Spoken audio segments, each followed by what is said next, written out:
Hello everyone, welcome to your social science class. So dear students, let's start our chapter working of institutions.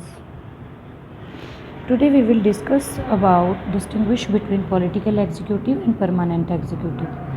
Dear students, आज हम बात करेंगे political executive कौन होते हैं और permanent executive कौन होते हैं. The different level of government, the functionaries take the day-to-day decision. जो गवर्नमेंट का लेवल है यानी कि अलग अलग लेवल है सरकार का, और इसको फंक्शन करने के लिए अलग अलग डिसीज़न लिए जाते हैं दिन ब दिन, और इसको एक्सरसाइज करने के लिए जो सुप्रीम पावर होती है लोगों के हाथ में होती है, ठीक है. और these functionaries are called executive. अब जो ये जो फंक्शनरीज हैं इनको क्या कहेंगे? एग्जीक्यूटिव कहेंगे, because they are in charge of the execution of the policies of the government. जो जिनके हाथ में सारी पावर होती है, ठीक है, सारी पॉलिसीज़ जो होती हैं वो गवर्नमेंट चलाने के लिए इन्हीं के हाथ में होती है. तो और इनका फंक्शन किसके हाथ में होता है? जनता के हाथ में, लोगों के हाथ में, यानी हमारे हाथ में. इन डेमोक्रेटिक कंट्री, जो लोकतांत्रिक देश होते हैं, executive that is elected by the people, जो एग्जीक्यूटिव होते हैं वो लोगों के द्वारा ही चुने जाते हैं. For a specific period is called the political executive. अब ये एक स्पेसिफिक पीरियड के लिए होते हैं, जैसे 5 ईयर्स, तो इनको क्या कहेंगे? पॉलिटिकल एग्जीक्यूटिव, जो कि फॉर एग्जांपल पॉलिटिकल लीडर होते हैं जिनका हम इलेक्शन में चुनाव करते हैं, और इनको क्या करते हैं? इनको चुनाव करने के बाद ये हमारे यानी कि लीडर इलेक्ट कर लिए जाते हैं, और जो कि पॉलिटिकल पावर इनके हाथ में होती है. That is called political executive and political leaders.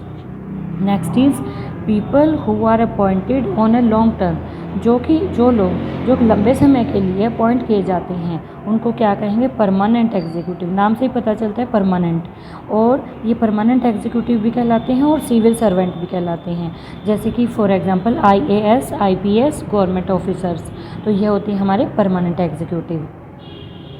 अब इसके अंदर डिफरेंस, ये बहुत इंपॉर्टेंट क्वेश्चन है, इसके अंदर डिफरेंस बहुत बार आता है. इन दोनों में अंतर बताइए.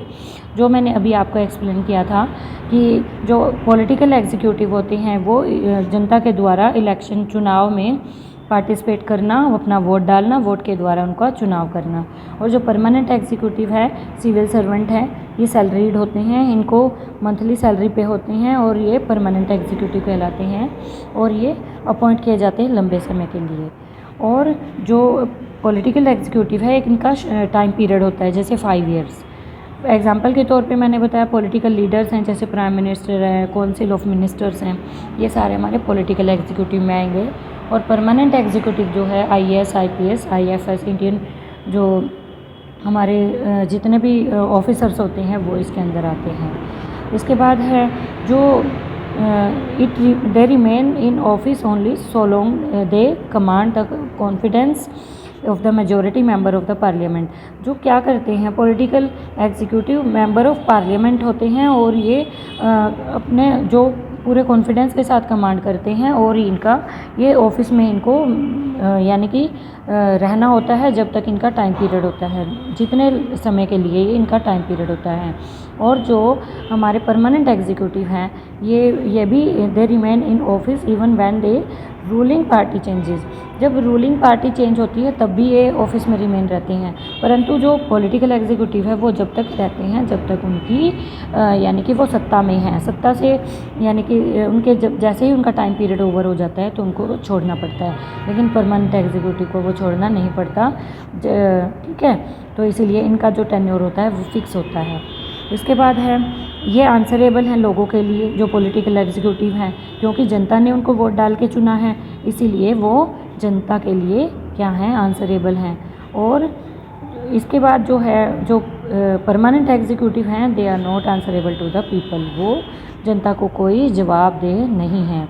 इसके बाद है जो पॉलिटिकल एग्जीक्यूटिव वो ज़्यादा पावरफुल हैं, they take all the final decision, वो सारे डिसीजन खुद लेते हैं. And they are less powerful, जो परमानेंट एग्जीक्यूटिव है उनके पास इतनी पावर नहीं है, they do not take decision, वो कोई डिसीजन नहीं ले सकते बड़े लेवल पे. और instead they assist political executive in carrying out day to day administration.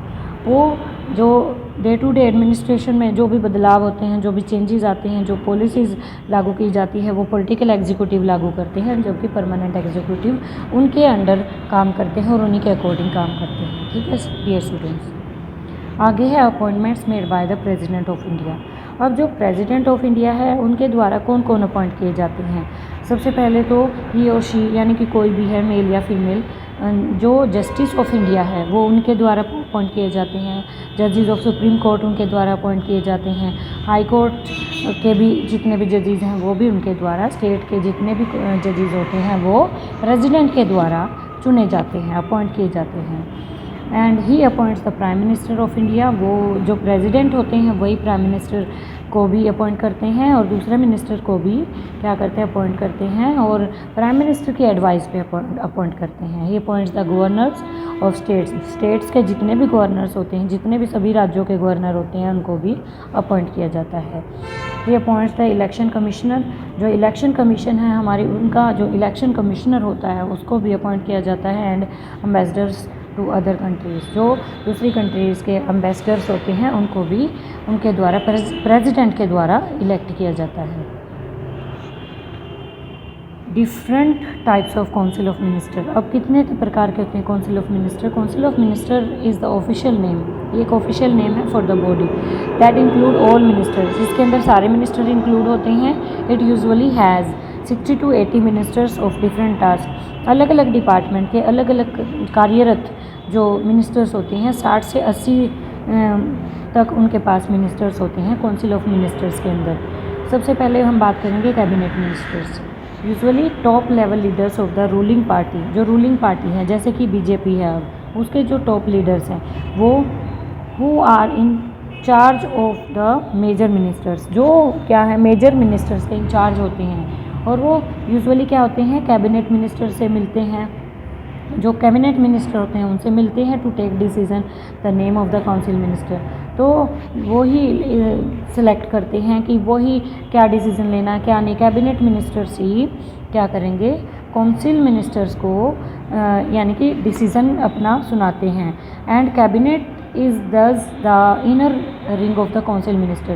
Cabinet होता है एक इनर रिंग होता है, एक उनका दायरा होता है, उसी के अंदर रहकर वो सारे कार्य करते हैं। It comprises about 20 ministers. इसके अंदर काउंसिल ऑफ मिनिस्टर्स में 20 मिनिस्टर्स होते हैं। अब ministers of state with independent charge. अब जो जिनके पास इंडिपेंडेंट चार्ज यानी अपना चार्ज है, जब पूरी तरह से वो इंडिपेंडेंट है, अपने आप फैसला ले सकते हैं, वो यूजुअली क्या है स्मॉलर मिनिस्टर होते हैं। And they participate in cabinet meetings. Cabinet की जो मीटिंग भी होती हैं, जितनी मीटिंग्स होती हैं उनमें पार्टिसिपेट करते हैं जब उनको स्पेशली इन्वाइट किया जाता है। इसके बाद है मिनिस्टर्स ऑफ स्टेट। अब these ministers are attached to and required to assist cabinet minister। तो इनको जोड़ा जाता है, कैबिनेट मिनिस्टर्स के साथ इनको जोड़ने का काम किया जाता है और इनको बुलाया जाता है। ठीक है, तभी ये भी इन्विटेशन पे ही वहाँ पर आते हैं। The cabinet work as team. जो कैबिनेट होती है वो एक टीम की तरह काम करती है। कोई भी मिनिस्टर है पूरी तरह से ओपनली क्रिटिसाइज़ नहीं किया जा सकता किसी भी डिसीजन पे, गवर्नमेंट के किसी भी फैसले पे, क्योंकि उसमें सभी मंत्री इंक्लूड होते हैं। Even if it is about another ministry and department, चाहे वो कोई भी डिपार्टमेंट और मिनिस्ट्री हो, किसी भी एक पर्टिकुलर को क्रिटिसाइज़ नहीं किया जा सकता, पूरी टीम को क्रिटिसाइज़ किया जा सकता है। Every ministers has secretary. सभी मंत्रियों के अपने सेक्रेटरी होते हैं। हु आर सिविल सर्वेंट, जो सिविल सर्वेंट IAS IPS होते हैं। And the secretaries provide the necessary background.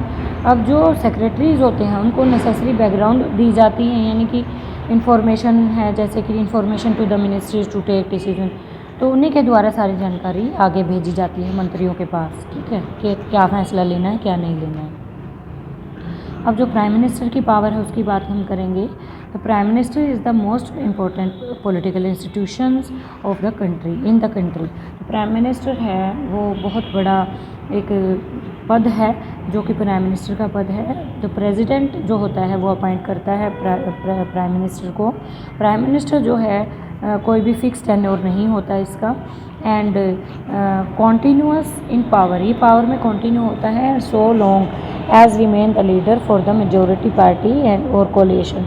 गठबंधन के द्वारा और जिस भी पार्टी में मेजोरिटी होती है, जिस भी पार्टी के यानी कि मेंबर्स उनकी फेवर में होते हैं, तो वहाँ पर क्या होता है, उसको चुन लिया जाता है और उसका जो कार्यकाल है वो निरंतर चलता रहता है।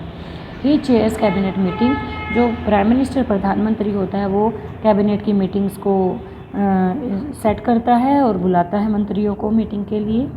और he coordinate the work of different departments, अलग अलग डिपार्टमेंट के जितने भी कार्य होते हैं उनको कोऑर्डिनेट करने का काम भी प्राइम मिनिस्टर देखता है।